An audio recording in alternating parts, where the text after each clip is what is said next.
जय हिंद। जैसे कि हम लोग पिछले वीडियो में सेमी एवरेज क्या होता है जान लिए थे और पिछले वीडियो में कहा गया था कि सेमी एवरेज का कुछ क्वेश्चन होगा। तो सेमी एवरेज का इस वीडियो में इवन और ऑड दो केस के क्वेश्चन होंगे। और इस क्वेश्चन में क्या लिखा है, हम लोग को ट्रेंड पता करना है, ट्रेंड की वैल्यू निकालनी है। इस डाटा दिया गया है और सेमी एवरेज के मदद से मेथड ऑफ सेमी एवरेज को यूज़ करना है और ट्रेंड की वैल्यू निकालनी है इस डाटा के लिए। तो सबसे पहले क्या करेंगे, जो डाटा लिखा है ईयर है 1993 से लेकर 1998 तक है और साथ में उसका सेल लिखा है। अगर 50 है तो उसमें 50,000 हो जाएगा, मतलब एक में 1000 यूनिट है। तो इसको हम लोग रो लिखा है वैसे हम लोग कॉलम में लिख लेंगे। सबसे पहले हम लोग क्या करेंगे, ईयर को कॉलम में लिख लेंगे और सेल्स को मतलब जो दिया होगा उसको कॉलम में लिखेंगे। उसके बाद हम लोग निकालेंगे सेमी टोटल। सेमी टोटल कैसे निकालते हैं उनको जानिए। तो क्वेश्चन है कि ये जो है इवन का है, तो सबसे पहले जानना होगा इवन कैसे हुआ। देख सकते हैं कितने साल के लिए, 1 2 3 4 5 6 साल के लिए, और 6 जो नंबर होता है वो होता है इवन। इसीलिए सेमी एवरेज जो है वो इवन केस होगा यहाँ पर, क्योंकि यहाँ पर 6 साल के लिए है। तो 6 साल के लिए तो 3 साल अलग कर देंगे और 3 साल अलग कर देंगे। ये मन में काम करना है, दिखाना नहीं है। तो सेल का पहले ईयर का हम लोग कॉलम बनाए, फिर सेल का कॉलम बनाए। उसके बाद हम लोग थर्ड कॉलम बनाएंगे जिसका नाम होगा सेमी टोटल। सेमी इसलिए नाम पड़ रहा है, जैसे कि अभी आपको करवाएंगे तो खुद समझ में आ जाएगा कि ये सेमी क्यों नाम पड़ रहा है। और टोटल क्या करना है, पहले 3 को ऐड कर देना है, 50 और 58 और 54 तीनों को ऐड करेंगे तो 162 आएगा। और वैसे ही लास्ट थर्ड को ऐड कर देना है, 70, 66 और 74 तीनों को ऐड कर दिए तो 210 आ गया। सेमी रीजन नाम पड़ा क्योंकि सेमी मतलब होता है आधा, जो हमारे डाटा दिया गया था उसका आधा कर दिया गया और टोटल कर दिया गया कि इसको ऐड कर दिया गया। और याद रखिएगा इसको बीच में लिखिएगा क्योंकि ये सेमी एवरेज है, मतलब बीच में लिखा जाएगा। और इसके लिए भी 3 नंबर है, ऐड कर दिए तो इसको भी बीच में लिखा जाएगा। सेमी मतलब पूरे डाटा का आधा और टोटल मतलब ऐड कर देना। आशा करते हैं इतना समझ में आया होगा। उसके आगे फोर्थ कॉलम बनेगा सेमी एवरेज का। अब सेमी एवरेज क्या है, जैसे कि सेमी टोटल निकालें वैसे ही सेमी एवरेज निकालेंगे। तो ये कितने डाटा के लिए था, 3 डाटा के लिए था। तो क्या करेंगे, 162 को 3 से डिवाइड कर देंगे। एवरेज का फार्मूला होता है total number of sum of observation upon total number of observation. तो सम किए तो कितना आया 162 और उस कितना ऑब्जर्वेशन है 1 2 3, तो 3 से डिवाइड कर दिए। तो 162 को 3 से डिवाइड करेंगे नंबर ऑफ ऑब्जर्वेशन से तो आएगा 54। ठीक वैसे ही लास्ट थर्ड के लिए 70, 66 और 74 को ऐड किए तो 210 आया था। ये हो गया हम लोग का सम ऑफ ऑब्जर्वेशन और upon total number of observation 1 2 3 observation हो गया। तो यहाँ पर भी लिखेंगे 210 अपॉन 3, इसको डिवाइड करेंगे तो 70 आ जाएगा। तो सेमी एवरेज निकल गया हम लोग का। उसके बाद जो हम लोग का सेमी एवरेज वैल्यू आया है, क्या है 70 और 54, तो उसको हम लोग ट्रेंड वैल्यू निकालेंगे। तो इनका ट्रेंड वैल्यू निकालने के लिए क्या होगा, 70 मतलब जो लास्ट वाला नंबर है, जो बड़े वाले नंबर हैं, माइनस छोटे वाले नंबर मतलब 64, 70 माइनस 54 माइनस कर दिए। और कितने साल का गैप है, 1 2 और तीसरे साल में ये मतलब 3 साल की गैप है। तो 3 साल में हो जाएगा, मतलब 3 से डिवाइड कर देंगे। इसको माइनस करेंगे 16/3 और इसको डिवाइड करेंगे तो 5.33। ये हमारी ट्रेंड वैल्यू आई। किसके लिए, कोई पर्टिकुलर एक के लिए नहीं, ये सबके लिए ही कॉमन रहेगा। ये कोई चीज़ के लिए कॉमन नहीं है, ये हम लोग सबके लिए कॉमन है, कोई पर्टिकुलर एक के लिए वैल्यू नहीं है। तो ये 5.33 क्या है, हमारी ट्रेंड वैल्यू आ गई।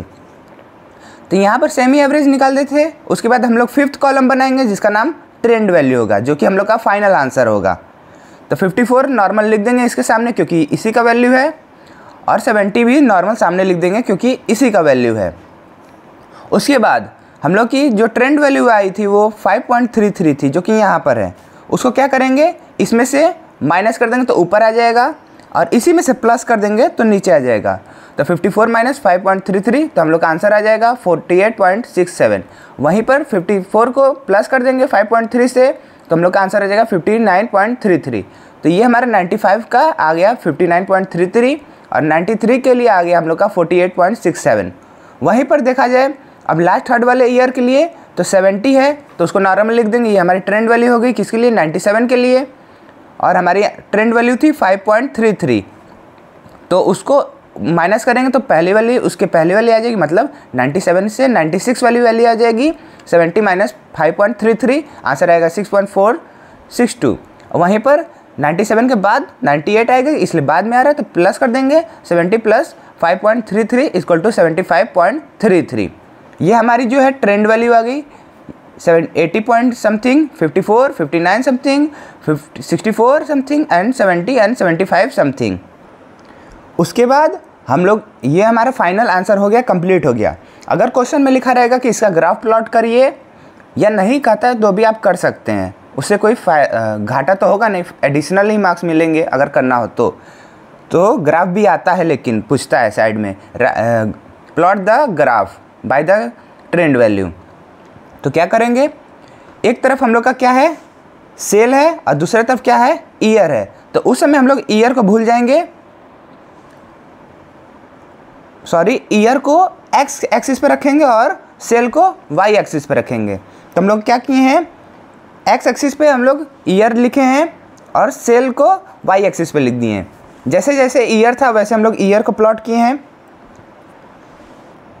हमारा ईयर था 1993 से शुरू हो रहा था, तो यहाँ पर थोड़ा जिग जैग बना देंगे। इस जिग जैग का मतलब होता है कि यहाँ पर और भी वैल्यू थी, तो उसको हम लोग, जैसे कि ग्राफ जो नॉर्मल होता है वो 0 से स्टार्ट होता है, तो हम लोग डायरेक्ट 993 से, तो इसका मतलब पीछे भी तो कुछ होगा, इसलिए हम लोग जिग जैग बना देते हैं कि उसमें नंबर छुपे हुए हैं, वो सारे 0 से लेकर 992 तक वहाँ पर छुपे हुए हैं। तब 93, 94, 95 ऐसे करते करते लास्ट कितना है, 98 है, तो 98 तक लिख देंगे।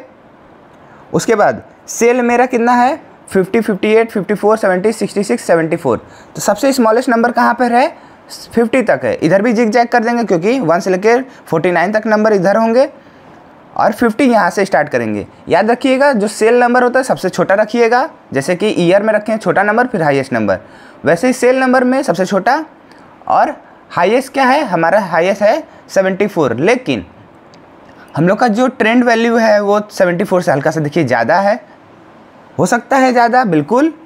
उसके बाद तो उसको हम लोग सेल वैल्यू को 70 तक नहीं, लगभग 80, 90 जितना मन करे थोड़ा सा ज़्यादा ही रखेंगे, क्योंकि हम लोग की ग्राफ अच्छा क्लियर दिखे। तो ग्राफ कैसे प्लॉट करना, तो सबसे पहले हम लोग तो देखेंगे एक्चुअल वैल्यू क्या है, मतलब कितना सेल हुआ है, एग्जैक्ट वैल्यू देखेंगे। तो सबसे पहले 93 में हम लोग का 50 हुआ, तो 93 में 50 में हम लोग एक पॉइंट बनाएंगे। 94 में 58 हुआ, 94 में 58, वैसे 95 में 54 हुआ, 96 में 70 हुआ, वैसे 97 में 66 हुआ और 98 में हम लोग का 74 हुआ। ये हो गया हमारी एक्चुअल वैल्यू। क्यों एक्चुअल वैल्यू, क्योंकि ये हमारा सेल था, मतलब पहले से क्वेश्चन में दिया हुआ था। वहीं पर अब हम लोग ट्रेंड वैल्यू रखेंगे। ट्रेंड वैल्यू क्या है देखेंगे, ट्रेंड वैल्यू जो है 93 के लिए 48 है, मतलब समथिंग 49 तक है, वैसे ही 94 के लिए है 54, 95 के लिए 59.33 मतलब 59 लगभग है। उसके बाद 96 के लिए 64, सॉरी 94 के लिए 96 के लिए 64 है, यहाँ पर है। उसके बाद 97 के लिए, तो 96 के लिए है 64 और 97 के लिए है 66 और 98 के लिए है हम लोग का 74, जो कि यहाँ पर है। तो यहाँ से ऐसे ट्रेंड जाएगा, तो 97 का ये वाला होगा और 98 का ये थोड़ा सा ग्राफ गड़बड़ बना है हल्का से, ये ऐसे रहेगा, ये वाली लाइन नहीं रहेगी, बस और कोई ट्रिक नहीं है। और इसको थोड़ा सा कंप्रेस कर दीजिएगा, सब कुछ सही है, कोई दिक्कत नहीं है। तो इस वीडियो में हम लोग जाने कि सेमी एवरेज अगर इवन नंबर का ऑब्जर्वेशन होता है तो कैसे उसका ट्रेंड वैल्यू निकालते हैं।